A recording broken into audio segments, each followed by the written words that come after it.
sag es zu mir selber. Der Herr ist gut, er lässt mich nie im Stich. Ich sag es meiner Zukunft. Der Herr ist treu, er tut, was er verspricht. Meine Gefühle erinnere ich daran, dass ich im Glauben vorwärts gehe.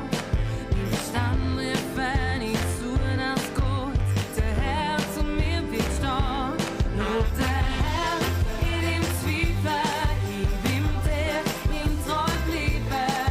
Schau auf ihn, wenn du nicht weiter siehst. Preis ihm Sieg in dem Kämpfen, dank ihm laut, trotz der Dämpfer. Lob der Herr, bin sehr an Jesus. Ich sag's zu mir selber. Der Herr ist gut, er lässt. Guten Morgen miteinander. Kommt rein, nehmen Platz. Guten Morgen, liebe Mitglieder. Guten Morgen, liebe Gäste, die das erste Mal da sind. Mega cool, habt ihr den Weg hierhin gefunden. Guten Morgen auch, liebe Leute, die im Livestream zuschauen. Mega cool, habt ihr es euch bequem gemacht und eingeschaltet. Ihr seid natürlich auch herzlich willkommen. Ich möchte am Anfang gerade geschwind ein Bild von allen machen, dass wir wissen, wer neben wem gehockt ist. Es wird nach 14 Tagen wieder gelöscht. Ihr kennt das Spiel, alle schön lachen.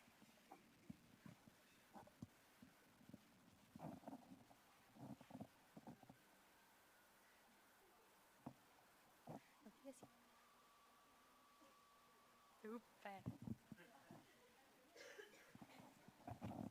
Gut. Ja, wir schauen zurück. Vor einer Woche waren wir im Wapel. Wir haben Wapel-Gottesdienst gefeiert.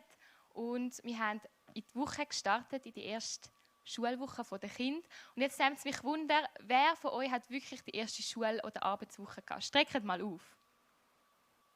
Okay, und wer ist schon lange wieder am Arbeiten? Auch mal aufstrecken. Oh ja, das sind viel mehr. Ich hoffe, ihr habt trotzdem ein bisschen Ferien gehabt. Ja, wir haben 5 Wochen Sommerferien. Ich bin sicher, ihr habt viel erlebt. Es ist nachher auch Zeit zum Austauschen, erzählen einander, nehmt doch einfach teil an eurem Leben. Wir schauen zurück auf ein Sommerlager. Wir haben gestern Abend Rückblick gehabt. Der Saal war wirklich geragelt voll gewesen. Und wir haben einfach mit Liedern, mit Fotos, mit einem mega coolen Film haben wir noch mal ein bisschen die Stimmung aufleben lassen. Und wir haben euch noch einen Film mitgebracht. Wir möchten, dass ihr auch noch ein bisschen Teil nehmen könnt und einfach noch ein bisschen eintauchen und miterleben, was wir so erlebt haben.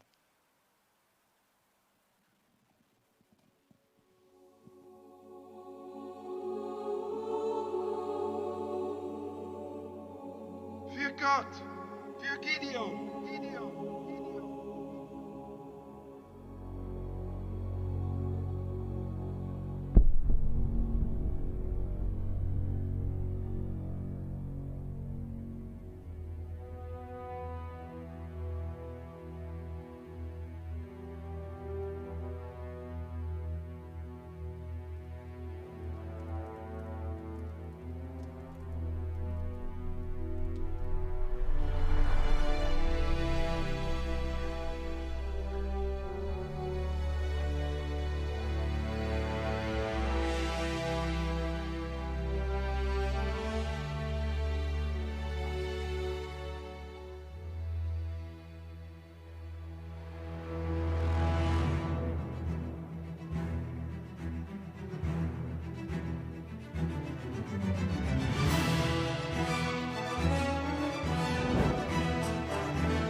Hey, so gut. Es schudert mich immer noch, wenn ich schaue. Ich habe heute Morgen extra noch schauen. Und mit dem 3. Mal ist es immer noch so gut. Und hey, es ist so cool, wir haben so viel Sagen erleben in diesem Lager. Und man ist so ein bisschen, das jüngste Team ist vielleicht das, was man zuvorderst sieht, aber wir wissen einfach, wir sind als Gemeinde hinter uns gestanden. Und das hat so einen Unterschied einfach gemacht, mit helfen backen, mit Mittag bringen, mit helfen aufbauen. Und ich habe das Gefühl, es ist wirklich auch so ein Gemeindeprojekt geworden. Und wir danken euch vor allem, dass ihr im Gebet hinter uns gestanden sind und uns getragen habt. Das macht einen mega Unterschied. Und ich habe das Gefühl, im Lager hat man das wirklich auch mega gemerkt. Und darum haben wir euch eine kleine Dankeskarte noch mitgebracht. Und ich möchte sie jetzt gleich vorlesen. Liebe FEG, wir danken euch ganz herzlich für euer Mittragen im Gebet. Ohne euch wäre das wunderschöne Lager nicht möglich gewesen. Wir behalten viele schöne Momente und Gottes Wirken in sehr guter Erinnerung und freuen uns schon aufs nächste Jahr. Dann noch ein Vers. Dem Großzügigen geht es gut und er ist zufrieden. Wer anderen hilft, dem wird selbst geholfen werden. Sprüche 11,25. Und eben, ein mega grosses Merci vom ganzen Jungski-Team haben uns so unterstützt. Aber unser grösster Dank gilt immer noch unserem Gott, weil ohne ihn wäre es nie so gut rausgekommen. Und ich glaube, er hat mega gewirkt. Und darum möchten wir jetzt auch gerade in Worship übergehen und ihm wirklich auch Danke sagen und ihm das Lob geben dafür.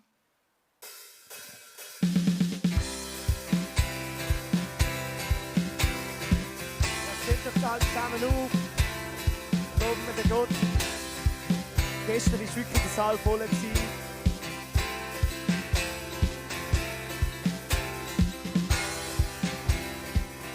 haben sogar die Stühle, die zwischen ihnen waren, haben wir rausgenommen, dass wir es hinterher tun können, dass wir noch mehr Platz haben. Das ist wirklich sehr cool. Meine Hoffnung. Meine Hoffnung ist lebendig, mein Fundament in dir beständig. Auch wenn mein Verstand begrenzt ist, trau ich dir alles zu. Du hast gute Gedanken, die mich fest in dir verankern. Weil ich in deiner Hand bin, trau ich dir alles zu. Denn du machst alles neu.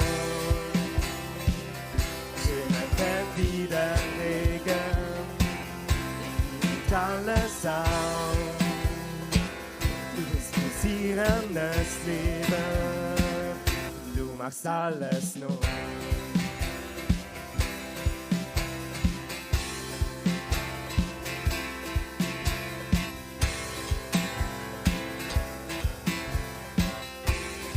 In meinen dreckigsten Momenten, wenn ich zweifle, wer ich selbst bin, will ich nur noch zu dir rennen, ich trau dir alles zu. Du liebst übernatürlich, du bist gütig und bist für mich. Ich vertrau dir, denn du lügst nicht.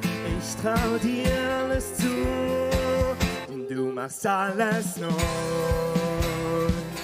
Schönheit fällt wieder Regen, hier blüht alles auf.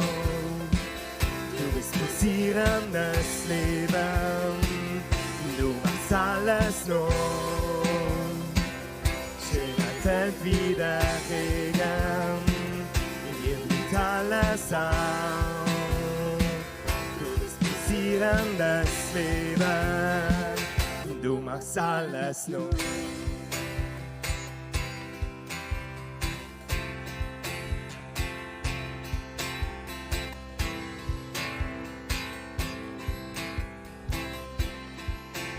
Alles neu, alles neu,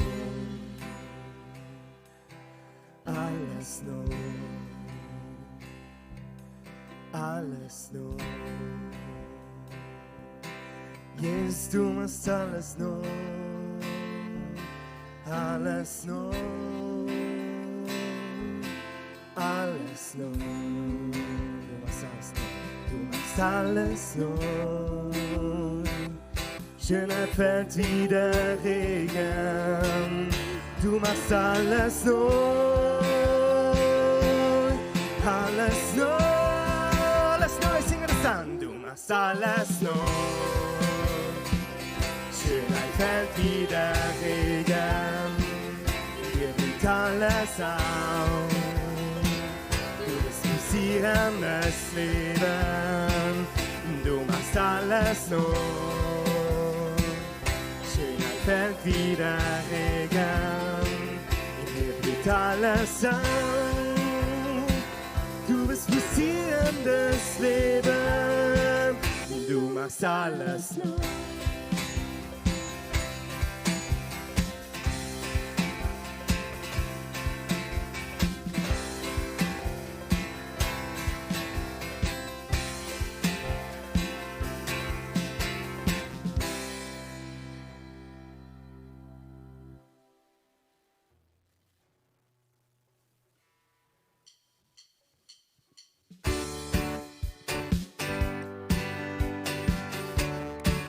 Können wir zusammen folgen?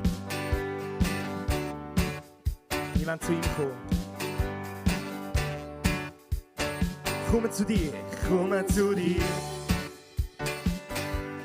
So wie ich bin. Mit all meiner Last und allem Ballast. Ich weiss, du bist da. Capo Jacket. Wo mich manchmal blau.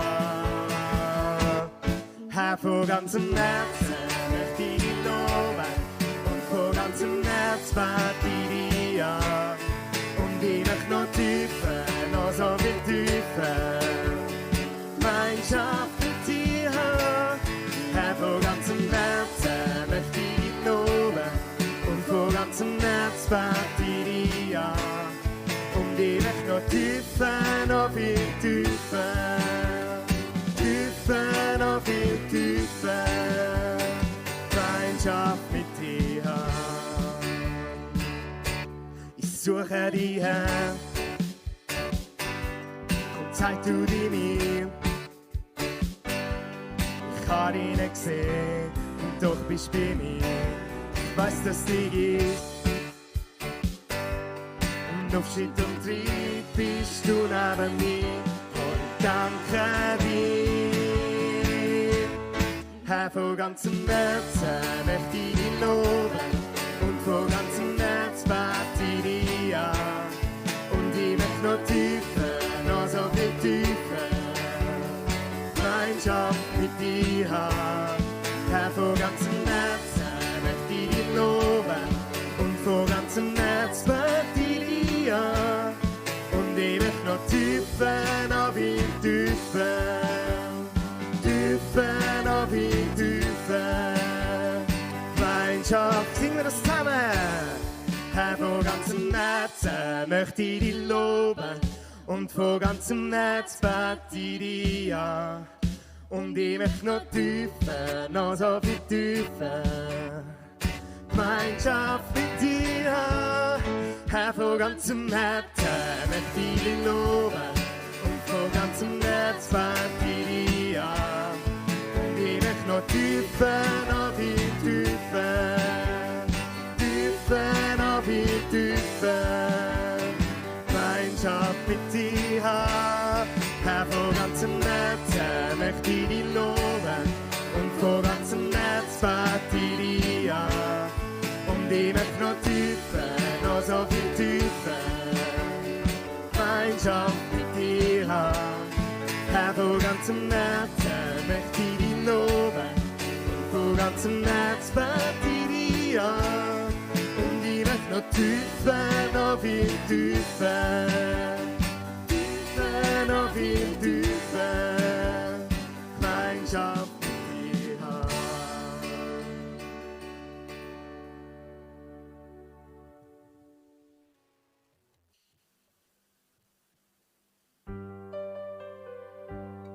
Ja, hey, so cool, können wir heute Morgen zusammen vor Gott kommen, können wir zusammen ihn anbeten und wir wollen auch zusammen so kommen, wie wir sind, so wie wir daher gekommen sind und lasst euch, versucht euch das Herz zu öffnen, versucht einfach euch hinzugeben, der Liebe von Gott.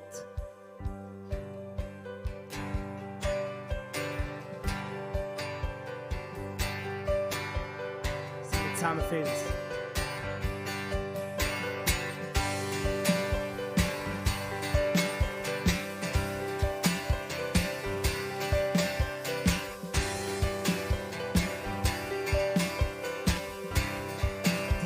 Nacht.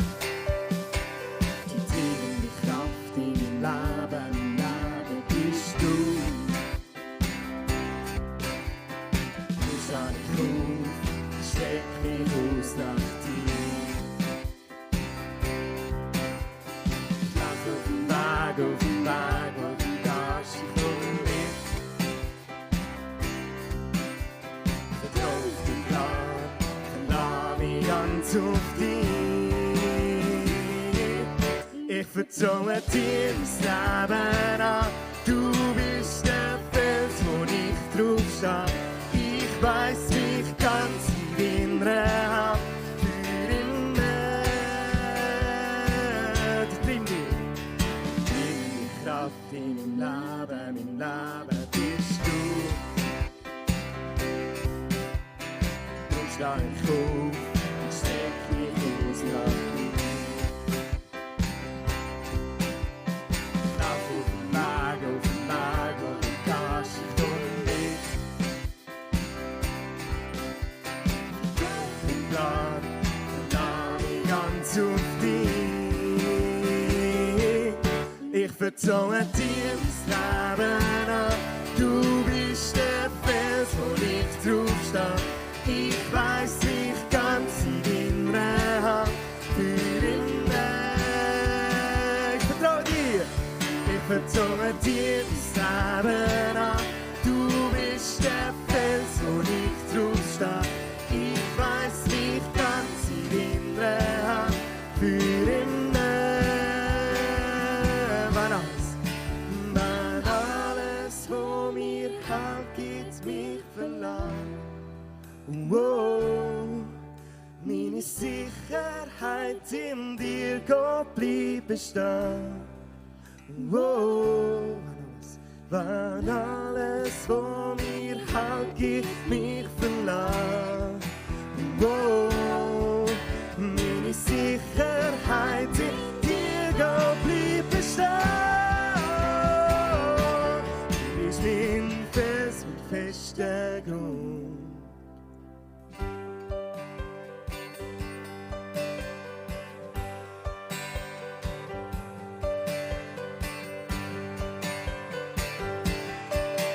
Singen wir zusammen, ich vertraue dir mein Leben an. Ich vertraue dir mein Leben an. Du bist der Fels, wo ich drauf stehe. Ich weiss mich ganz in deiner Hand für immer. Ich vertraue dir mein Leben an. Du bist der Fels, wo ich drauf stehe. Ich weiss mich ganz in deiner Hand für immer. Für immer. Für immer. Für immer. Für immer. Für immer. Wir sind für immer in Gottes Händen und das darf man auch wissen am heutigen Morgen.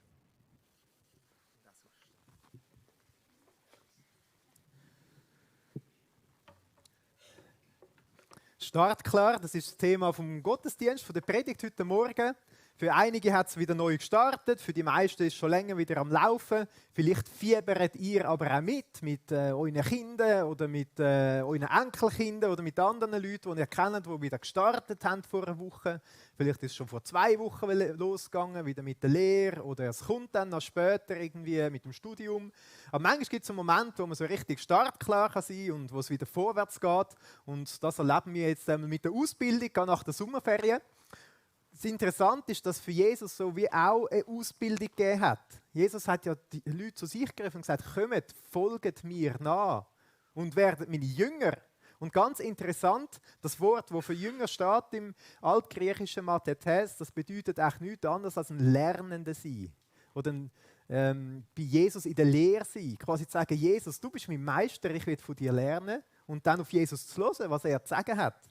Und das ist auch mein Wunsch für uns heute Morgen, dass wir da sein können als Nachfolger von Jesus. Dass wir sagen können, ja Jesus, ich will von dir lernen. Ich will dein Jünger sein. Was hast du heute für mich parat? Was soll ich heute mitnehmen?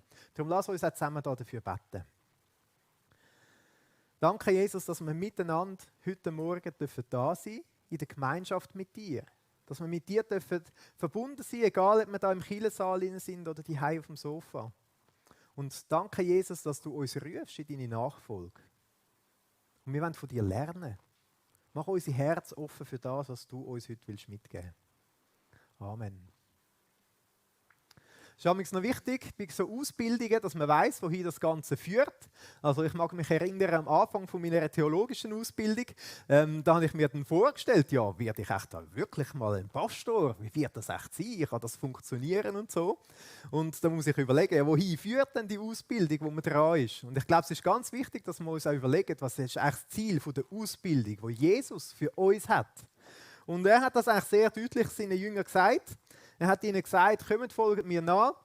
Und in Markus 1, Vers 17 können wir das lesen, wie er ihnen sagt, kommt mir nach und ich werde euch zu Menschenfischern machen. Also er sagt, meine Ausbildung beinhaltet, dass ihr Menschenfischer werdet. Ich weiss jetzt nicht, was das Wort bei dir auslöst, ein Menschenfischer sein. Ich habe gerade letzte meinen Kindern die Geschichte erzählt, wo Jesus da die Jünger gerufen hat und dann gesagt hat, jetzt werden Menschenfischer. Und wir haben uns dann vorgestellt, wie man da die Angel reinrührt und irgendwie Menschen rausfischt oder so. Aber Jesus geht es natürlich um etwas anderes, oder? Und er selber hat sehr klar definiert, um was es eigentlich geht, an verschiedenen Stellen. Und ich möchte euch aus dem Markus vorlesen, was das denn bedeutet, ein Menschenfischer zu sein. Und Markus 16 hat Jesus das seinen Jüngern so erklärt. Oder beauftragt, könnte man sagen. Und er sprach zu ihnen, geht hin in die ganze Welt und predigt das Evangelium der ganzen Schöpfung. Ich denke manchmal an dieser Stelle, boah, die ganze Welt, das ist ja mega weit. Das ist aber ein grosser Auftrag als Ziel dieser Ausbildung. Und da bin ich manchmal froh, wenn ich einfach wieder spüren darf, wie Jesus sagt, hey, deine Welt fängt von deiner Haustür an. Und dann hat Jesus aber das schon noch ein bisschen genauer erklärt, wieso soll man dann überhaupt hingehen in die ganze Welt und das Evangelium, also quasi die frohe Botschaft, wie man das auch könnte übersetzen. Wieso soll man das den Menschen bringen? Und es heisst ja dann weiter, wer gläubig geworden ist und getauft worden ist, wird gerettet werden. Also der Wunsch, den Jesus hat, oder das Ziel von dieser Ausbildung für uns als Jünger ist, dass wir Menschenfischer sind und hingehen in die ganze Welt, die frohe Botschaft vom Evangelium bringen, damit Menschen gerettet werden können. Durch das, dass sie gläubig werden. Das ist eigentlich ganz ein einfacher Vorgang. Gläubig werden, gerettet werden. Man kann sich fragen, was bedeutet das denn Glauben, der Glaube? Und vielleicht bist du jetzt heute auch da oder hörst zu daheim und denkst, ja, Jesus nachfolgen und so, was soll das Ganze überhaupt? Dann ist das eigentlich jetzt genau da der springende Punkt und ich will dich einladen, einfach mal zuzuhören und mitzuerleben, was es bedeutet, Jesus nachfolgen. Was ist denn so wichtig daran? Wieso soll man Menschenfischer sein? Was ist der Kern? Glauben bedeutet für mich als erstes, dass ich merke überhaupt, in welcher Beziehung dass ich zu Gott stande. Und für mich bedeutet das auch, dass ich immer wieder demütig bin und sage, ja, Gott, ich von mir aus, ich kann nicht zu dir kommen. Bei mir gibt es Schlechtes im Leben. Bei mir gibt es Sünde im Leben. Und ich kann nicht in eine Beziehung hineinkommen mit dir. Ich bin nicht würdig dazu. Für mich bedeutet Glauben als erstes, demütig zu werden und zu sagen, ich bin ein Mensch und du bist Gott. Und du bist gerecht und bist heilig. Und das Zweite bedeutet Glauben, dass ich auf Jesus schaue und merke, hey, genau wegen dem ist ja Jesus in die Welt hineingekommen. Als Gott, als Mensch, ohne Fehler. Und ist ans Kreuz gegangen, von Golgatha, und ist dort gestorben für meine und für deine Schuld und Sünde. Und das Dritte bedeutet Glauben, dass ich das ergreife und dass ich das annehme, dass ich sage, ja, ich will die Vergebung annehmen. Das ist doch das Beste, was mir passieren kann. Und wenn ich die Gnade annehme und erlebe, dann ist das so etwas Gewaltiges Schönes. Aber Jesus sagt ja, wie es weitergeht, was Alternativen ist. Wer aber ungläubig ist, wird verdammt werden. Das ist jetzt das Wort, das hören wir nicht so gern, wird verdammt werden. Es tönt ein bisschen hart. Ich weiss nicht, wie es dir da dabei geht. Aber es bedeutet echt nichts anderes als eine logische Konsequenz, die es hat, wenn man nicht an Jesus glaubt. Verdammt werden bedeutet echt nichts anderes als getrennt sein von Gott. Und das ist ja nicht so, weil Gott das will. Das ist nicht, weil Gott das cool findet. Sondern es ist so, weil wir Menschen das wollen. Weil viele Menschen sagen, nein, ich will nichts von Gott wissen. Und Gott akzeptiert die Entscheidung. Und so eine Trennung bis in alle Ewigkeit, Das ist eine Konsequenz, die das mit sich bringt. Und ich frage mich manchmal, wie viele Menschen da vom Embracher Tal, aus unserem Umfeld, haben das Evangelium schon mal so richtig gehört? Wie viele Menschen haben von Jesus gehört? Und haben ihn so richtig persönlich kennengelernt? Haben überhaupt die Wahl gehabt, die Möglichkeit da dazu? Und manchmal denke ich dann auch, Jesus, nein, das ist gut, Menschenfischer sein, dir nachfolgen, der Auftrag, den du da uns gibst, aber das ist ja riesig. Das können wir doch nicht. Das ist unmöglich. Vielleicht sitzt du da und sagst, mal, ich kann das. Dann will ich dir gratulieren. Also ich kann es nicht. Aber Jesus hat ja noch mehr zu seinen Jüngern gesagt. Er hat nachher ihnen weiter gesagt, diese Zeichen aber werden denen folgen, die glauben. In meinem Namen werden sie Dämonen austreiben, sie werden in neuen Sprachen reden, werden Schlangen aufheben und, wenn sie etwas Tödliches trinken, wird es ihnen nicht schaden. Schwachen werden sie die Hände auflegen und sie werden sich wohl befinden. Mit anderen Worten, Jesus sagt, hey, ihr seid nicht allein. Ich bin mit euch und ich werde wirken. Ich werde meine Kraft hineingeben. Ich werde machtvoll wirken dort an dem Ort mit dem, was nötig ist, zu dem Zeitpunkt. Und das ist so das Ermutigende. Jesus schickt uns, Jesus will uns lehren, zum Menschenfischer zu machen. Er beauftragt uns damit. Und er sagt, hey, ihr seid nicht allein auf dem Weg. Vielleicht kommt es euch viel zu gross vor und das ist es auch. Das stimmt. Aber ich bin ja mit euch. Und ich werde alles das geben und möglich machen, was ihr nicht könnt. Und die Frage, die ich euch heute mitgeben möchte, die wir mitnehmen miteinander, ist, sind wir startklar? Sind wir bereit, auf den Weg zu gehen mit Jesus? Vielleicht wieder neu zu sagen, ja Jesus, ich bin startklar heute, an diesem Tag und die nächste Woche, das nächste Ziel. Es ist eine Frage für uns als Kirche. Haben wir da ein Ja dazu? Sind wir startklar und bereit? Eigentlich ist das ja so ein Auftrag, ich glaube, das ist nicht neu für euch. Und ich sage jetzt mal, als Kirche haben wir den auch zuoberst auf unserer Vision, in unserem Leitbild rein. Das ist so ein Satz, der da steht, den ich euch auch wieder mal zeigen will, schon seit mehreren Jahren. Da heisst es zuoberst auf unserem Leitbild von uns als FEG Embrach, wir wollen Menschen jeden Alters in eine lebendige Beziehung zu Jesus Christus führen und ihnen helfen, ihr Leben nach Gottes Plan zu gestalten. Mit Leidenschaft setzen wir uns dafür ein, biblisch im Inhalt, zeitgemäß im Stil. Ich weiß nicht, wie präsent dir der Satz ist, wo so unsere Vision ist als Kirche. Ich finde es mega cool, wie da steht, in eine lebendige Beziehung zu Jesus Christus ihnen führen. Ich glaube, das ist etwas, das können wir Menschen nicht bei anderen bewirken. Man kann niemanden in eine Beziehung mit Jesus Christus zwingen. Man kann niemandem im Glauben aufreden oder so, sondern es ist immer etwas, das persönlich, individuell stattfindet, dass jemand sagt, doch, ich will an den Jesus glauben. Es passt auch sehr gut zu unserer individualistischen Zeit, die wir heute leben, dass der Glauben eine Entscheidung von jedem persönlich ist. Aber führen bedeutet so, an der Hand nehmen, sagen, komm mal mit, komm, ich zeige dir mal. Komm, ich zeige dir mal, wer Jesus für mich ist, wie ich ihn erlebe, was er für mich da hat.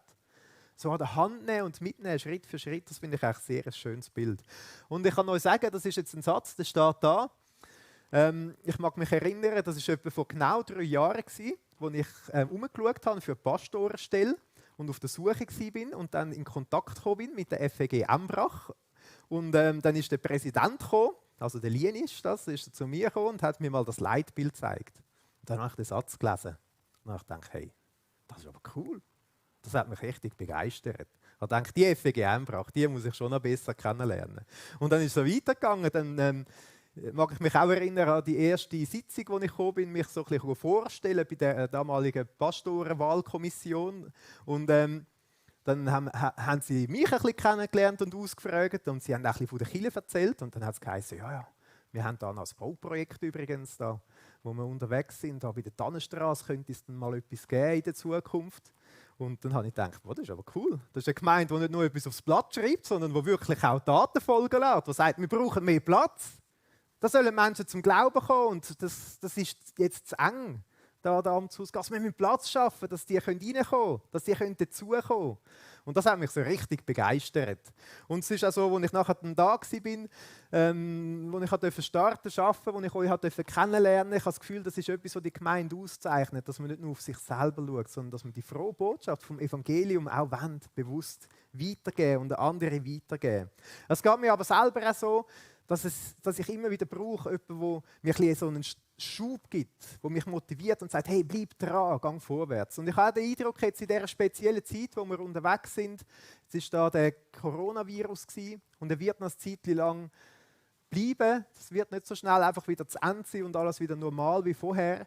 Und ich habe den Eindruck, es ist so wie eine Zeit, wo wir bewusst als Kirche sagen sollen, wir sind startklar, um auch in dieser Zeit an unserem Auftrag dranbleiben. Es ist so einfach jetzt zu sagen, komm, ich gehe heim, ich ziehe mich zurück, jetzt müssen wir zuerst schauen, dass da alle gesund bleiben oder was auch immer.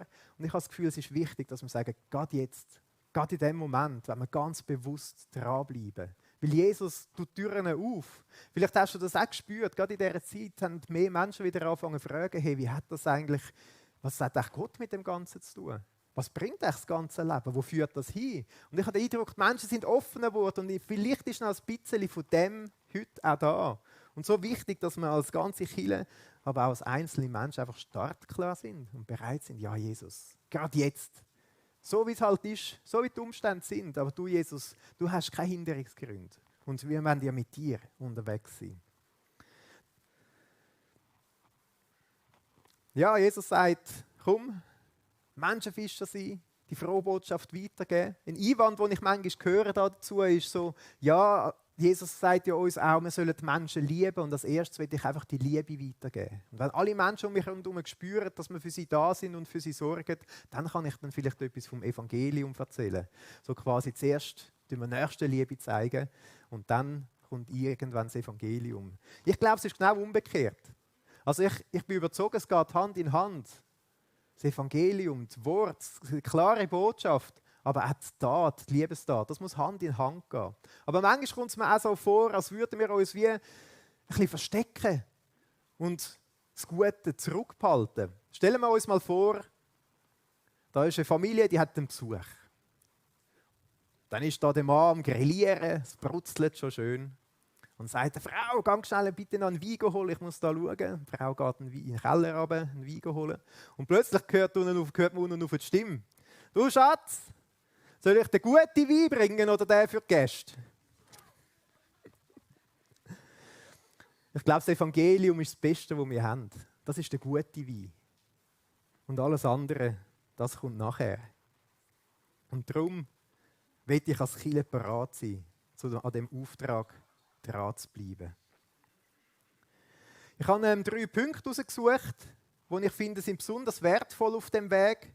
3 Punkte, die wir mitnehmen können und sagen, doch, da, wenn wir unterwegs sind, das braucht es zum Start klar sein. Und diese 3 Punkte will ich heute mit euch teilen. Und auch mit dieser Frage am Schluss, hast du ein Ja dazu? Auch mit der Möglichkeit, um das so wie bekennen von Gott. Und der erste Punkt, quasi auf dieser Reise zum Start klar sein, um den Motor so richtig anwerfen und sagen, mal, wir wollen unterwegs sein und uns nicht aufhalten lassen, ist einfach ein Ja dazu. Ich glaube, es startet damit, dass ich sage, mal, ich habe ein Ja dazu. Jesus schickt mich, er ruft mich zum Menschenfischer sein, er ruft dich. Und ich darf Ja dazu sagen. Und das Ja, das startet für mich damit, dass ich jeden Morgen wieder aufwache und sage, ja, ich habe ein Ja überhaupt zu deiner Gnade, Jesus. In der Klagelieder 3,22 heißt es, die Güte des Herrn ist, dass wir nicht gar aus sind. Seine Barmherzigkeit hat noch kein Ende, sondern sie ist alle Morgen neu und deine Treue ist groß. Also für mich bedeutet es Ja, dass ich als erstes einfach jeden Morgen aufwache und sage, ja Jesus, ich lebe heute aus deiner Gnade. Ja Jesus, auch heute schaffe ich es nicht selber, ich brauche dich. Ja Jesus, auch heute brauche ich deine Vergebung und ich brauche deine Kraft. Und danke, Jesus. Es bedeutet aber auch, dass ich ein Ja habe zu den Menschen um mich herum. Es gibt Leute, die lieben die Menschen. Es gibt andere Leute, die lieben es allein sein. Und ich glaube, es ist wichtig, dass man sagt, ja, die paar Leute, die in meinem Umfeld sind, die Jesus mir anvertraut hat, ich habe ein Ja zu denen, zu den Beziehungen. Dass ich sage, ja, ich will den besten Wein für sie aus dem Keller holen. Und nicht einfach irgendeinen Fussel. Aber es bedeutet auch ein Ja zu den Kosten. Ich glaube, gerade der Ruf von Jesus, die Nachfolge, das hat auch viel mit Kosten zu tun. Ein Bild, das mir da besonders einprägsam ist, von Jesus selber, das ist das Bild von der Neugeburt. Im Johannes 3, dort redet Jesus mit dem Nikodemus und erklärt ihm, wie das Ganze funktioniert und sagt ihm, es kann niemand ins Reich Gottes kommen, wenn er nicht neu geboren wird. Und Jesus redet ja da nicht davon von einer irdischen Geburt, sondern von einer geistlichen Geburt. Aber das Bild, das ist so etwas Wunderbares, weil es zeigt so ein paar Sachen, die es beinhaltet, so ein paar richtig tiefe Sachen. Ich darf das Privileg haben, dass ich 3 Kinder haben und ich erinnere mich sehr gut an die Geburt vom ersten Kind. Also das ist ein sehr einmaliges Erlebnis gewesen. Und es hat sich aber auch sehr, sehr viel verändert. Vielleicht kennst du das auch selber oder hast du es so miterleben. Also vorher bin ich sehr viel unterwegs gewesen, Gianni, meine Frau auch. Wir sind sehr viel unterwegs gewesen. Nachher sind wir plötzlich viel weniger flexibel gewesen. Vorher bin ich von der Arbeit heimgekommen und dann haben wir gemütlich etwas geköchelt oder ein bisschen relaxed oder so. Nachher bin ich von der Arbeit heimgekommen, dann habe ich Gacki gewickelt, Kotzi-Windeln weg da und gesagt, liebe Frau, geh du mal anliegen, ich tu mal schauen. Vorher habe ich wunderbar ausgeschlafen am Samstag. Nachher bin ich die ganze Nacht wach geblieben. Ein bisschen überspitzt gesagt. Und so hat das viele Auswirkungen. Es hat sich mega viel verändert. Es hat viel gekostet. Vielleicht von der Bequemlichkeit, von der Flexibilität, von eigenen Freiheiten, alles Mögliche. Aber wisst ihr was? Es ist super. Ich habe mega Freude gehabt. Und bis jetzt habe ich mega Freude. Sogar so fest, dass ich gefunden habe, ja, 1 Kind lange nicht, da müssen noch mehr hin. Und ich glaube, bei geistlicher Neugeburt ist das genau das Gleiche. Es kostet etwas. Es kostet uns Bequemlichkeit. Es kann uns Geld kosten. Es kostet Zeit. Es kostet, dass ich nicht heimkomme von der Arbeit und auf Mittagabend mit Netflix verbringe, sondern vielleicht mit anderen Menschen. Es kostet alles Mögliche. Aber es ist das Beste, was es gibt. Und wenn ich das erlebe, wie jemand neu geboren wird, geistlich, wie er neu anfängt zu glauben, dann begeistert mich das so fest, dass ich es nochmal erleben will. Und nochmal und nochmal. Und dann soll es ganz viele geistliche Kinder geben. Es kann mich kosten, dass vielleicht ich meinen Platz muss wechseln in der Kirche. Wir starten jetzt mit dem Alpha-Live-Kurs in 2,5 Wochen. Ich freue mich mega drauf. Es sind schon die ersten Anmeldungen da. Und ich wünsche mir, dass am Schluss des Alpha-Live-Kurs das anders aussieht in unserem Gottesdienstsaal. Dass Menschen da sitzen, die noch nie da sind. Dass es vielleicht anders schmeckt. Dass vielleicht der geliebte Stammplatz, wobei ich weiss nicht, ob jemand jetzt schon einen Stammplatz hat, seit wir da sind, dass man den wechseln muss. Es kann Geld kosten in der Realität, auch uns als ganze Kirche. Wir haben jetzt eben auch für den Alpha-Live-Kurs haben wir es auf dem Herzen gehabt, dass wir wirklich die ganze Welt, also die ganze Embracher Welt, erreichen. Und haben darum gesagt, wir wollen gezielt Geld einsetzen, um im Mitteilungsblatt an alle Leute, die hier im Embrachental wohnen, von Oberembrach bis auf Tiefen runter, also mit dem Mitteilungsblatt eine A4-Einladung geben. Dass die ganze Embracher Welt die Möglichkeit hat, von dem Jesus zu hören. Das kostet aber Geld. Das kostet fast 1600 Franken, wo wir sagen, doch, das lohnt sich. Das ist es wert. Wir wollen alle einladen dazu. Jesus hat uns in die ganze Welt geschickt und nicht nur zu Einzelnen. Ja, und wenn wir sagen, gut, ich bin bereit, Jesus, mach mich zu einem Menschenfischer, dann bedeutet das, dass mich auch etwas kosten darf. Und darum will ich dich heute fragen, du kannst da ein Ja dazu haben, aber du kannst auch sagen, nein, ich muss mir das noch ein bisschen besser überlegen. Die erste Phase vom Startklasse ist, dass ich sage, ja Jesus, lerne mich ein Menschenfischer zu sein. Die zweite Phase, das ist das Gebet. Ich glaube, es ist so wichtig, dass wir im Gebet an diesem Auftrag mega dranbleiben. Der Paulus hat es so formuliert zum Gebet, betet ohne Unterlass. Und ich verstehe das in dem Zusammenhang auch so, dass wir so durch den Alltag durchgehen, betend. Wenn ich zum Beispiel einkaufen gehe, dass ich sage, Jesus, wem willst du, dass ich heute begegne? Gib Gelegenheit, dass ich mit jemandem reden kann. Dass wenn ich im Stau stehe, dass ich mich nicht aufrege, sondern dass ich sage, Jesus, segne den hinter mir und den vor mir. Zieh ihn zu dir, dass sein Herz aufgehen für dich. Oder wenn ich im ÖV unterwegs bin, dass ich bete, Jesus, schick mich ins richtige Abteil, dass ich mit der anderen Person ins Gespräch kommen kann. Oder wenn ich zum Beispiel im Geschäft bin, dass ich durchlaufe und sage, Jesus, segne meinen Chef, wenn er ungerecht ist. Und segne meine Mitarbeiter, wenn sie hinter meinem Rücken reden. Ziehe sie zu dir, mach ihre Herzen auf. Das ist verstehe ich so im Gebet, ohne Unterlass quasi durch den Alltag durchgehen. Aber Jesus hat das sehr konkret und bewusst dazu aufgerufen, wir sollen beten. Er hat ja mehrmals Leute ausgesendet, einmal die 72 zum Beispiel, also die Jünger, sie sollen gehen zu den Leuten und die Botschaft vom Evangelium bringen. Und er hat dann ihnen gesagt, gerade in diesem Zusammenhang, er aber sprach zu ihnen, im Lukas 10, Vers 2, die Ernte ist zwar groß, die Arbeiter aber sind wenige. Bittet nun den Herrn der Ernte, dass er Arbeiter aussende in seine Ernte. Und dann hat er gesagt, geht hin, siehe, ich sende euch wie Lämmer mitten unter die Wölfe. Also hat die Jünger gesagt, ja, es kostet etwas. Es bringt Kosten mit sich. Aber er sagt, er betet dafür, dass der Herr von der Ernte Leute aussendet in die Ernte. Weil sie ist gross und sie ist ja interessant. Sie ist nachher nicht bei dem Gebet geblieben, sondern Jesus hat gerade die 72 losgeschickt. Auch an der Parallelstelle im Matthäus-Evangelium, wo man lesen, wie Jesus die Menschen sieht und wie sein Herz berührt. Und dann sagen seine Jünger, hey, betet, dass der Herr von der Ernte Arbeiter schickt. Und im nächsten Vers, wo wir weiterlesen, schickt Jesus die 12 Jünger los, zu den Menschen zu gehen. Also es kann bedeuten, dass wenn wir das beten, dass Jesus uns nachher selber schickt. Ich bin gerade diesen Sommer durfte ich 3 Tage in die Stille gehen. Ich habe das Privileg gehabt, einfach 3 Tage mich rauszunehmen. Und ganz allein bin ich ein bisschen in die Berge gegangen, habe Zeit mit Gott. Und das tut mich so gut, einfach still sein mit Gott und nicht eine lange Agenda haben, was alles ansteht. Aber manchmal habe ich auch so Sachen, die mich bewegen. Und dann sage ich einfach, ich Jesus fragen, was er dazu meint. Und einmal habe ich ihn dann gefragt, als ich da ein bisschen am Spazieren war, bin Jesus, wie können wir die Menschen in Embrach besser erreichen? Was sollen wir machen? Und es ist interessant, ich habe nachher so den Eindruck gehabt, dass Jesus so wie eine feine Stimme in meinem Herz sagt, das ist gut, was ihr macht, aber wichtig ist, dass er jetzt betet. Dass er einsteht im Gebet, dass er dranbleibt, dass er angeht und anknündelt, dass er fastet. Und Gott bittet, dass er wirkt. Jesus selber hat gesagt, es kann niemand zu ihm kommen, wenn nicht der Vater ihn zieht. Es braucht und es ist so wichtig, dass wir beten. Dass Gott seine Hand ausstreckt und anfängt zu wirken. Das, was wir selber nicht machen können. Ich möchte dich einladen und ermutigen, dass du selber dranbleibst im Gebet. Jeden Tag daheim. Für die Leute in deinem Umfeld. Ich weiss nicht, wie sie heissen. Vielleicht betest du, ja Jesus, der René, du kennst ihn auch. Bitte schenk, dass sein Herz aufgeht. Schenke Gelegenheit, um ihm etwas von dem wunderbaren Wein, von dieser guten Botschaft weiterzugeben. Das kann aber bedeuten, dass wir zusammenkommen und beten. Ich möchte euch auch einladen, gerade zum Gemeindeabend, wo wir miteinander beten. Ich wünsche mir, dass wir da wirklich auch einstehen können, um für andere Menschen zu beten. Ich kann euch vielleicht kurz meine Geschichte erzählen mit dem Gemeindeabend, wo ich Teenie war. In meiner Gemeinde, wo ich gross geworden bin, hat es einmal im Monat so einen Gemeindegebetsabend gegeben. Und ich bin einmal im Jahr dort hingegangen. Nämlich dann, wenn ich vom Jungski-Team aus musste, um unsere Jungski-Gebetsanliegen zu bringen.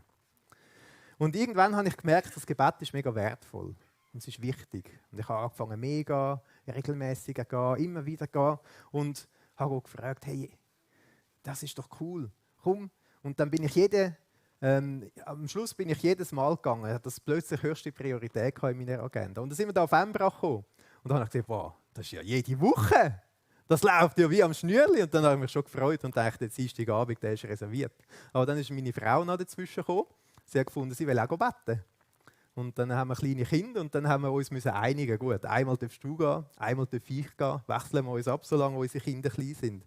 Und ich habe gemerkt, wie Gott das Gebet mir so richtig lieb gemacht hat.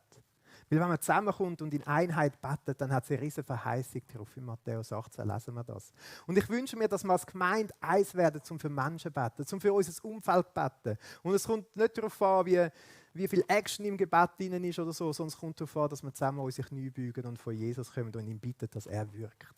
Ich möchte dich einladen, wenn du dir das einrichten am Dienstagabend, dabei zu sein, dass wir miteinander eins werden können, oder die Heidenfamilie, dass man miteinander ansitzt und sagt, komm mit dem Betten am Tisch oder mit Freunden oder im Hauskreis, gehen wir miteinander ins Gebet, weil es liegt eine riesige Verheißung darauf, wenn wir miteinander beten. Ein deutscher Theologe, der Hans von Kehler, ist vor wenigen Jahren gestorben, der hat das so gesagt: Das Gebet ersetzt keine Tat, aber das Gebet ist eine Tat, die durch nichts ersetzt werden kann. Das Gebet ersetzt keine Tat, aber das Gebet ist eine Tat, die durch nichts ersetzt werden kann. Wir dürfen zum Schöpfer vom Universum kommen. Wir dürfen den bitten, der alle Macht hat, dass er wirkt. Wir dürfen mit ihm ins Gespräch sein. Und es gibt nichts, das das könnte ersetzen. Einmal ist mir das sehr eindrücklich in Erinnerung geblieben. Als ich Jugendpastor war, haben wir so Ostercamps regionale, und da sind wir mit 4, 5 Kirchen miteinander über die Ostertage weggegangen und etwa 100 Jugendliche sind damit dabei gewesen. Und an einem Abend hatte ich dann so den Startinput und ich habe das Gefühl, Gott hat auf dem Herzen, dass ich den Jugendlichen sage, wie fest er sie lieb hat und wie wichtig, dass Jesus das Herz ist, wo man unterwegs ist, dass man einfach zu ihm kommen kann. Und vor dem Input haben wir eine Gebetszeit gemacht. Und da hat es ein paar Jugendliche gehabt, die haben richtig eingeladen dazu. Und dann sind etwa 20 dort gewesen, und dann haben wir gebetet und sie sind auf die Knie gegangen und haben Gott angefleht. Ich habe gedacht, ich habe das selber noch nie erlebt so. Und die haben Vollgas gegeben zum Betten und haben gebetet 5 Minuten, 10 Minuten, 20 Minuten. Ich weiß nicht mehr, wie lange wir gebetet haben. Eine recht lange Zeit. Und man hat richtig die Leidenschaft im Gebet hineingespürt. Also das ist mir schon mal in Erinnerung geblieben. Und dann ist der Input gekommen. Dann habe ich meinen schönen Input gemacht und habe allen gesagt, ja, eben, Jesus sieht, was in eurem Herz ist und es bewegt ihn, was Menschen fühlen. Jesus kennt das Herz der Menschen und so weiter. Und dann ist das fertig gewesen, dann ist die Worship Band gekommen und plötzlich ist die Leiterin der Worship Band so zu mir und gesagt, hey, Phil, ich habe von Gott den Eindruck, ich müsse da etwas machen und habe mir irgendwas erklärt und so. Und ich habe gedacht, ja, das ist gut, wenn Gott etwas sagt, dann mach es. Dann muss man mutig sein. Wenn Gott etwas aufs Herz legt, muss man mutig sein und das machen. Ich bin nicht genau daraus gekommen, aber sie hat das gemacht. Und sie ist dann vorne gestanden und hat gesagt, Jesus liebt Menschen so sehr. Und er legt mir aufs Herz, all die Menschen in meinem Umfeld, die ihn noch nicht kennen. Wir müssen für die beten. Wir müssen für die einstehen. Und dann hat die Worship-Leiterin das Flipchart geholt, wo die gestanden ist und gesagt, da schreiben wir jetzt unsere Namen auf. Und sie hat ein paar Namen angeschrieben und gesagt, jeder kann kommen und da seine Namen aufschreiben, die er für sie beten will. Und dann ist so wie ein Ruck durch den Saal durchgegangen. Und einer nach dem anderen ist aufgestanden, ist vorgekommen, hat angefangen Namen aufzuschreiben. Und am Schluss war es absolut voll gewesen, das Flipchart. Und man hat gemerkt, wie Gott anfängt, die Herzen zu bewegen. Ja, weil quasi die Liebe, die Jesus für die Menschen hat, nicht nur für sich selber, sondern für andere Menschen gezeigt hat. Und so richtig geweckt hat in einem innen. Es ist so speziell gewesen, weil Jesus einfach das gewirkt hat, was er wollte, was ihm wichtig ist, was ihm auf dem Herzen ist. Und wo man gemerkt hat, hey, Jesus weckt uns die Liebe für andere Menschen. Und das ist nachher noch weitergegangen. Am nächsten Tag in dem Ostercamp hat es so Workshops gegeben und ich habe auch meinen Workshop gemacht und so. Aber ein Workshop war mit Abstand am besten besucht gewesen. Ich weiß nicht mehr genau, wie viele dort waren, aber bei allen sind so 3, 4, 5 Leute dabei gewesen und dort irgendwie 20 oder 30. Und das war der Strasseneinsatz gewesen. Einfach 3, 4 Stunden auf die Straße gehen und das Evangelium den Menschen weitergeben. Und das hat mich so beeindruckt. Und ich glaube, das hat gestartet, wo wir gebetet haben. Wo wir gebetet haben, dass Gott möge wirken, das, was er will. Und oft fängt es an, dass er selber unser eigenes Herzen anfängt zu verändern. Darum will ich dich einladen, dass wir zusammen beten. Der Martin Luther der hat etwas anderes Schönes gesagt. Er hat gesagt, man muss beten, als ob alles Arbeiten nichts nützt. Und arbeiten, als ob alles Beten nichts nützt. Das führt mich noch zum dritten Punkt. Ich habe das da jetzt genannt Mitarbeit. Ich liebe es an dieser Gemeinde, wie viele einsatzfreudige Leute es gibt, die mitarbeiten im Team. Aber ich meine jetzt da mit Mitarbeit noch etwas anderes. Ich meine so die alltägliche Mitarbeit an dem Auftrag, wo Jesus uns gibt. Also nicht quasi, dass ich irgendwie im Team mitarbeite, sondern dass ich bereit bin, im Alltag ein Mitarbeiter von Jesus zu sein und zu sagen, hey, brauch mich für deinen Auftrag. Brauch mich als Menschenfischer dort, wo ich unterwegs bin. Also nicht irgendetwas Organisiertes oder so, sondern etwas Alltägliches. So wie eine Art ein Lebensstil. Ich bin als Mitarbeiter von Jesus unterwegs im Leben. Und das ist etwas, das hat für Jesus immer Priorität gehabt. Das ist noch interessant. Die verlorenen Menschen, das hat für Jesus immer oberste Priorität gehabt. Ich meine, er hat ja für sein ganzes Leben gegeben, eigentlich alles gegeben, was er hat. Aber er hat das auch sehr deutlich gesagt. In Matthäus 18 lesen wir 2, 3 Verse da dazu. Was meint ihr, wenn ein Mensch 100 Schafe hätte und eins von ihnen sich verirrte, lässt er nicht die 99 auf den Bergen und geht hin und sucht das Irrende? Und wenn es geschieht, dass er es findet, wahrlich, ich sage euch, er freut sich mehr über dieses als über die 99, die nicht verirrt sind. So ist es nicht der Wille eures Vaters, der in den Himmeln ist, dass eines dieser Kleinen verloren geht. Also für Jesus hat das Retten der Menschen Priorität. Ich stelle mir es manchmal vor, als würde man so irgendwo mal rumlaufen und dann passiert nebendran ein Unfall und dann liegt einer schwer verletzt am Boden. Dann hat das Priorität. Dann muss man helfen, dass er nicht stirbt. dann nimmt man nicht zuerst so die Agenda für und sagt, ja, warte, ich muss mal schauen, was steht in der Agenda, habe ich Zeit? Und der liegt da schier am Verblüten oder so. Sondern wenn es ums Rettung geht, dann hat das höchste Priorität. Dann muss man loslegen. Und Jesus hat das auch wirklich gelebt. Wir lesen eine wunderbare Begegnung, wo Jesus mit seinen Jüngern unterwegs war. Und er hat so viele Leute gehabt und Jesus hat gesagt, hey, wir brauchen mal Ruhe. Und sie sind ins Schiff eingestiegen, um an einen öden Ort zu fahren. In Markus 6 lesen wir die Geschichte. Und dann sind sie an den öden Ort gefahren, aber die Leute haben das gecheckt. Und sie sind zu Tausenden am Ufer nachgelaufen und dort hingekommen. Und dann lesen wir, wie Jesus aussteigt, wie sie aussteigen aus dem Boot und wie Jesus die Menschen sieht, wie sie ihn im Herz bewegt. Und er sagt dort, was heißt dort, und als Jesus aus dem Boot trat, sah er eine große Volksmenge und wurde innerlich bewegt über sie. Denn sie waren wie Schafe, die keinen Hirten haben. Und dann, was hat er gemacht? Hat er die Agenda für genommen und geschaut, ob er gerade einen Termin frei hat oder ob es einen anderen öden Ort gibt. Nein, Jesus hat dem oberste Priorität gegeben. Er sagt dann, und er fing an, sie vieles zu lehren. Und wenn wir weiterlesen, sehen wir, dass er bis am Abend ihnen gelehrt hat. Und das ist die Geschichte, wo es nachher kein Essen rum hat, weil sie haben so lange gelehrt, bis es Abend geworden ist und niemand hat ein Picknick mitgenommen. Und dann hat Jesus ein Wunder vollbracht. Für Jesus hat das Priorität gehabt. Wenn Menschen in Not sind, wenn es um Rettung geht, ist das Wichtigste. Und das ist mein Wunsch auch für mich. Vielleicht kannst du das auch mitnehmen, dass man sagt, hey Jesus, es fällt mir manchmal schwer. Es kostet mich manchmal viel. Manchmal bin ich müde. Manchmal guckt es mich an. Manchmal bin ich zu faul. Ganz ehrlich. Aber es soll Priorität haben. Es soll Priorität haben in meinem Alltag. Ich bin jetzt sicher, das, was ich euch alles erzählt habe, das habt ihr alles schon lange gewusst. Vielleicht sitzt ihr schon da und denkst, das habe ich schon gehört. Aber ich glaube, gerade an diesem Punkt ist es etwas, wo es nicht darum geht, was wir wissen, sondern um das, was wir tun. Und ich wünsche mir manchmal, dass von dem Wenigen, was wir wissen über den Auftrag, den Jesus uns gibt, dass wir einfach vielleicht nur schon ein bisschen machen würden. Mir geht es selber so. Ich denke manchmal, wir wissen so viel. Aber die Frage ist, was ist am Montag? Was ist am Dienstag? Was mache ich damit? Wie gehe ich mit dem vorwärts? Ein Zitat, das mich selber trifft. Auch ein deutscher Theologe, Ernst Vater, der sagt, viele Christen brauchen kein Berufungserlebnis, sondern einen Tritt in den Hintern. Und ich glaube, ich brauche selber etwa den Tritt.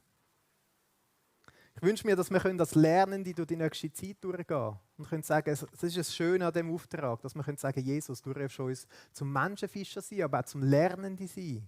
Du sagst nicht, wir müssen schon alles können, aber wir dürfen sagen, Jesus, ich will von dir lernen. Ich will dich bitten, dass du mich lernst, zum Menschenfischer werden. Schritt für Schritt. Mit dem, was ich kann, das kann ja ganz unterschiedlich aussehen. Das bedeutet nicht, dass jetzt alle an den Strasseneinsatz gehen oder so etwas, sondern es kann ganz einfach bedeuten, dass ich sage, ja Jesus, du hast mir 2 Hände gegeben, ich kann eine Einladung jemandem weitergeben. Für eine von diesen Sachen, die wir haben. Oder dass ich sage, ja Jesus, ich kann so gut kochen, ich lade meine Nachbarn ein und komm, tun wir mal miteinander essen und Jesus gibt mir eine Gelegenheit, wo ich den besten Wein aus dem Keller hole, die frohe Botschaft vom Evangelium. Oder es kann bedeuten, dass ich sage, ich kann so gut Auto fahren. Ja gut, komm, ich hole dich ab, ich bringe dich mit. Vielleicht ist das etwas, was man machen kann. Es kann ganz unterschiedlich aussehen. Aber Jesus lädt uns ein, dass wir Schritte vorwärts gehen. Ich möchte dich heute fragen, bist du startklar? Ich möchte uns auch als Gemeinde fragen, sind wir startklar? Ich möchte auch mich selber fragen, immer wieder, bin ich startklar? Vielleicht ist jetzt der Punkt, wo du sagst, ja doch, ich will wieder neu, ganz bewusstes Ja dazu haben. Ich möchte auch dir die Gelegenheit heute geben, dass du kannst sagen, ja doch, das will ich. Ich will sagen Ja zu dieser Sendung. Mit allen Kosten, mit allem, was es mit sich bringt. Vielleicht bist du heute aber auch da und denkst, okay, das klingt jetzt alles interessant, dass mit dieser Gnade, dass das so wichtig und wertvoll ist. Woher kommt das überhaupt? Ich will mehr von dieser Gnade überhaupt mal erfahren. Dann ist das vielleicht genau der Punkt, wo du mitnehmen kannst und sagen, doch, ich will da mehr bohren und mehr von dieser Gnade erfahren und mehr von dem guten Wein aus dem Keller raus trinken. Ich will dich ermutigen, die Gnade so richtig zu entdecken. Darum lass uns beten. Danke, Jesus, für alles, was du gibst. Danke, Jesus, dass wir immer wieder neu zu dir dürfen kommen und aus deiner Gnade dürfen leben, jeden Morgen neu. Und danke, Jesus, dass es dir so wichtig ist, Menschen zu retten und dass wir dürfen auch ein Teil davon sein. Dass wir dürfen zu dir kommen, dass du uns alles willst vergeben und dass du uns in eine wunderbare Beziehung mit Gott, dem Vater, willst hineinführen, die bis in die Ewigkeit hineingeht. Und wir wollen dich bitten, Jesus, dass wir immer wieder neu mehr von dem dürfen entdecken. Amen. Ich habe es auf dem Herzen, auch noch bewusst einzuladen. Vielleicht gibt es 2, 3 da mitten unter uns, die sagen, Moll, ich will ein Ja haben zu dieser Sendung, ich will startklar sein. Vielleicht hast du schon ein paar Mal Ja gesagt dazu, vielleicht ist jetzt ein Punkt, wo du sagst, doch, gerade in dieser Zeit, wo es Chancen gibt, will ich bewusst ein Ja haben dazu. Dann will ich dich einladen, dass wir nachher miteinander zusammen auf die Knie gehen, da an dem Ort, wo wir sind, oder die Heim, wo du bist, und das können Jesus bekennen, ja Jesus. Ich will mich senden lassen und will ein Menschenfischer sein, ein Menschenfischer werden. Wenn du es auf dem Herzen hast, dann will ich dich einladen dazu, dass du sagst, ja, ich will startklar sein. Ja, Jesus, ich bin dein Nachfolger. Ja, Jesus, mach mich immer mehr zu einem Menschenfischer. Und ja, Jesus, es darf mich auch etwas kosten. Also ihr versteht, es geht nicht darum, einfach etwas Schönes zu sagen, sondern es geht darum, wenn Jesus dir das aufs Herz legt und du spürst, doch, ich will in dem Auftrag vorwärts gehen, dass man bewusst ihm auch ein Ja zusagen. Also wenn es dir gesundheitlich reinliegt und es geht und du das auf dem Herzen hast, dann will ich dich einladen, dass du mit mir auf die Knie kommst und dass wir Jesus sagen, ja doch, das will ich will dem Auftrag eine Priorität geben. Wer das will, darf gerne mit mir auf die Knie kommen von Jesus. Vielleicht ist es gut, wenn wir an dieser Stelle unsere Augen zumachen von Jesus und sagen, es kommt nicht darauf an, was der links oder rechts denkt, sondern wir wollen das, was du uns sagst, Jesus, dir zurückgeben.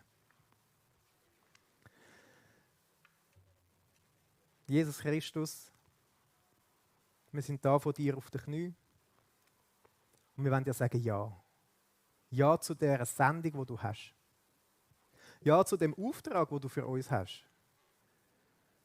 Nämlich zum Menschenfischer werden.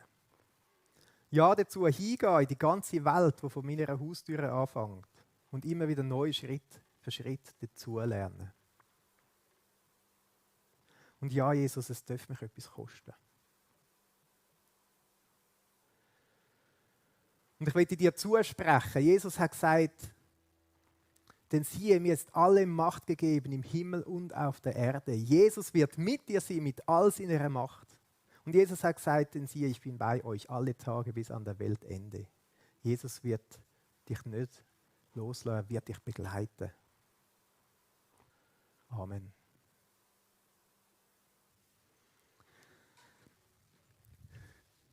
Ich wünsche dir Gottes Kraft, ich wünsche dir Gottes Segen und ich wünsche dir, dass du Gottes Gnade immer wieder von Neuem ganz tief und neu entdecken darfst.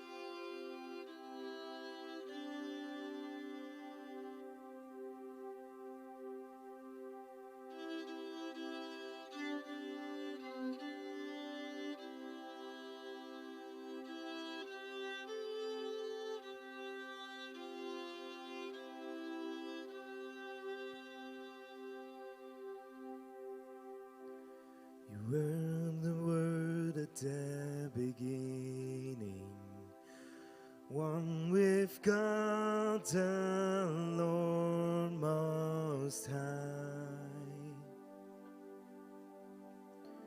Your hidden glory in creation, now revealed in you, our Christ. What a beautiful name it is. What a beautiful name it is. The name of Jesus Christ, my King. What a beautiful name it is. Nothing compares to this. What a beautiful name it is, the name of Jesus. You didn't want heaven without us. So Jesus, you brought heaven down. Sin was great and love was greater. What could separate us now? What a wonderful name it is. What a wonderful name it is. The name of Jesus Christ, my King. What a wonderful name it is. Nothing compares to this. What a wonderful name it is. The name of Jesus. What a wonderful name it is. The name of Jesus.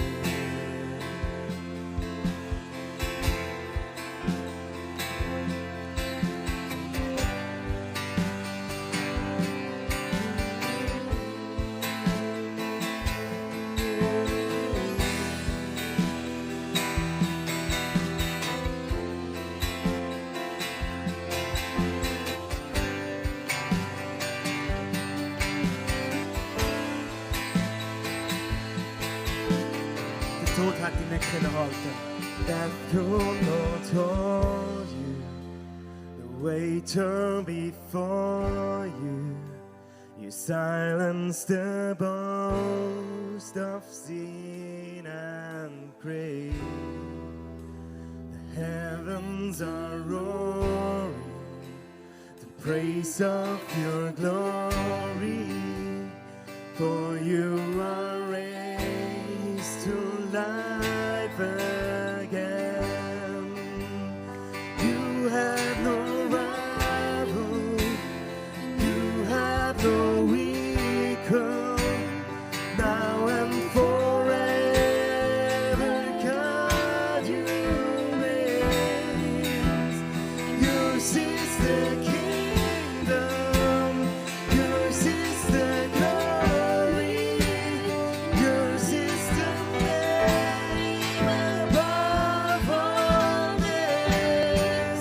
What a powerful name it is. What a powerful name it is. The name of Jesus Christ, my King. What a powerful name it is. Nothing can stand against. What a powerful name it is. The name of Jesus. What a powerful name it is. The name of Jesus. What a powerful name it is. The name of Jesus.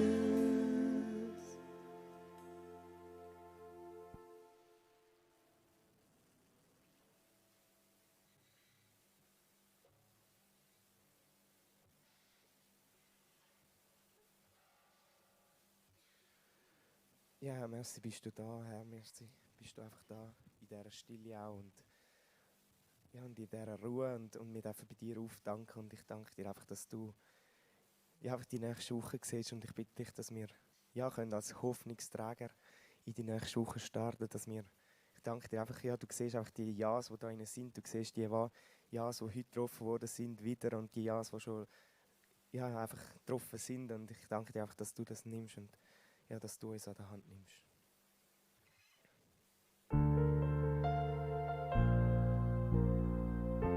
Sind wir zusammen Hoffnungsträger, wo sein Licht brennt, ist keine Dunkelheit und das ist einfach die Wahrheit.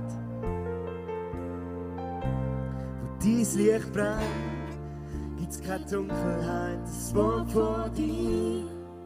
Und ich bekenne jede Angst lässt du verschwinden. Du bist da, wenn ich keine Zukunft sehe. Du bist da, wenn niemand an mich glaubt. Du weißt genau, was mir den Atem raubt.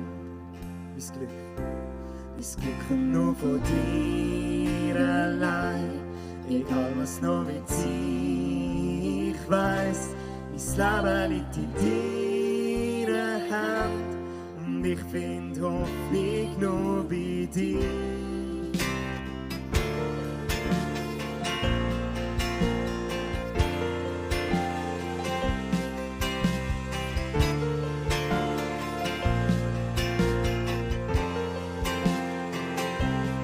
Dein Licht brennt, jetzt keine Dunkelheit, das Wort vor dir.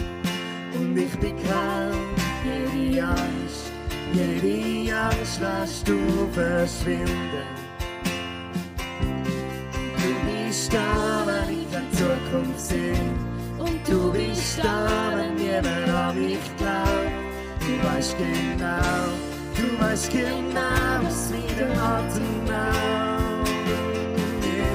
Es kommt nur von dir allein, egal was noch wird sein. Ich weiss, das Leben liegt in deiner Hand. Und ich find Hoffnung nur bei dir. Das Glück kommt nur von dir allein, egal was noch wird sein. Ich weiss, das Leben liegt in deiner Hand. Und ich find Hoffnung nur bei dir.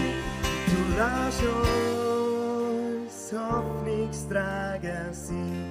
An jedem Ort sind wir das Licht.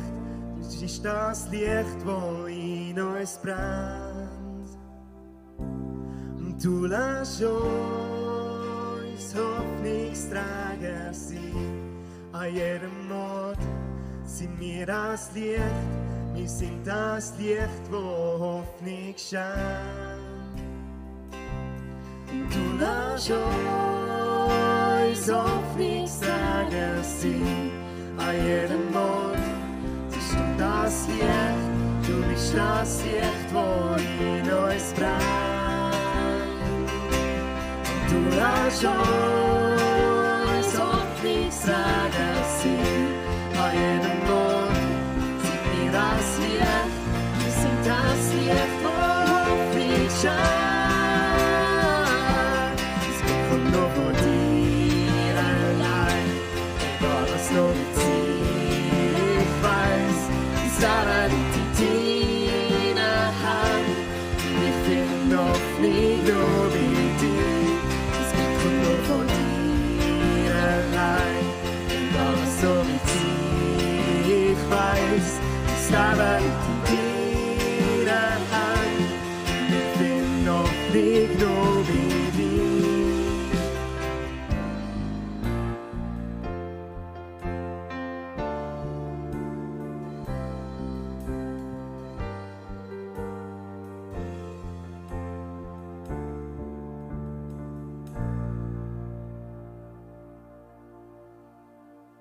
Amen.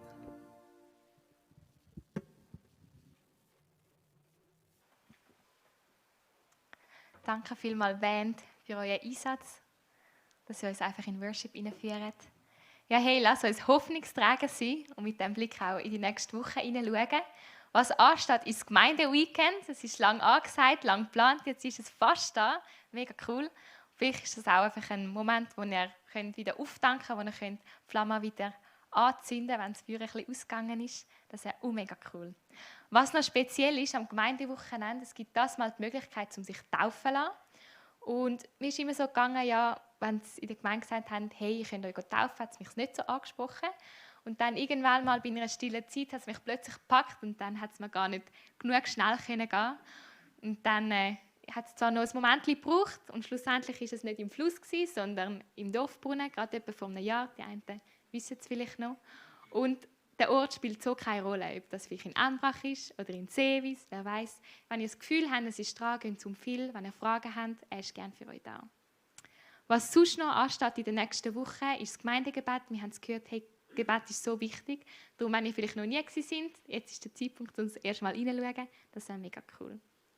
Sonst, der Phil hat es auch schon gesagt, Alpha Live, mega gute auch Möglichkeit zum Einladen, Leute, die gewundert sind, die Fragen haben. Das wäre mega cool. Was auch noch weiter ansteht, wir starten in eine neue Serie nach dem Gemeindeweekend. Und zwar Gott schreibt Geschichte mit Menschen. Da werden wir verschiedene Leute haben, die viel eingeladen hat. Mit ihnen wird ein Interview führen. Wie das genau aussieht, weiß ich auch nicht, aber da lassen wir uns überraschen. Jetzt vom Frauentreff hat Maja noch etwas zu sagen.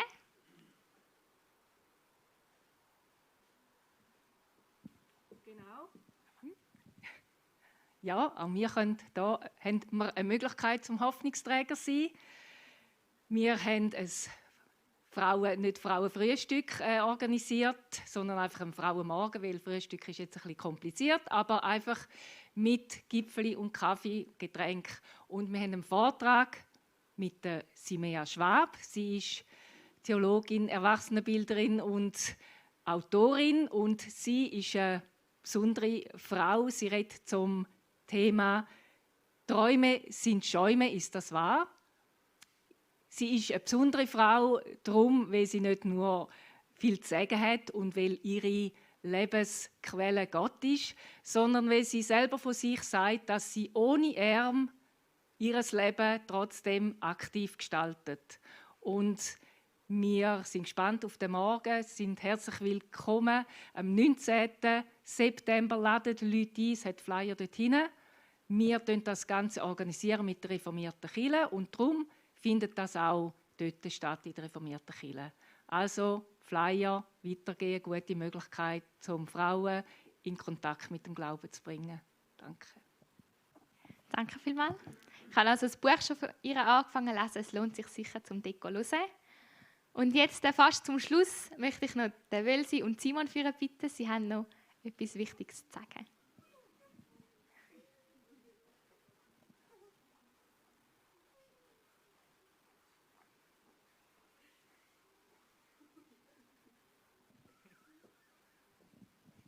Genau, guten Morgen zusammen. Wir haben uns vor 2 Wochen am Sonntag genau am gleichen Ort und genau ein Jahr nach unserem ersten Treffen verlobt.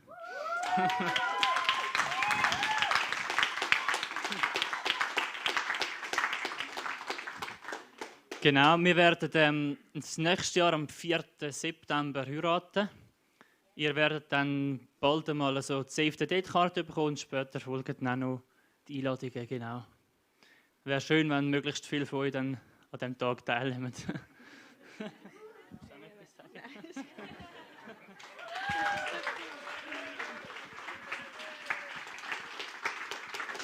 So cool, danke vielmals.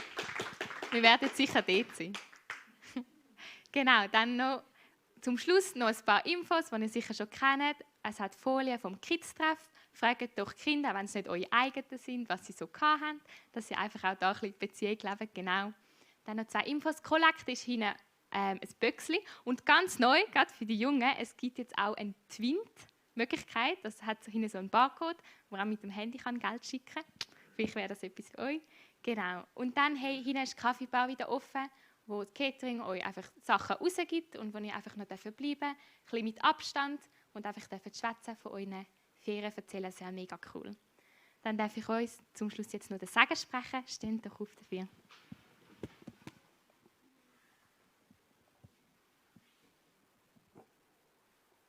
Aber wenn der Heilige Geist auf euch herabkommt, werdet ihr mit seiner Kraft ausgerüstet werden und das wird euch dazu befähigen, meine Zeugen zu sein.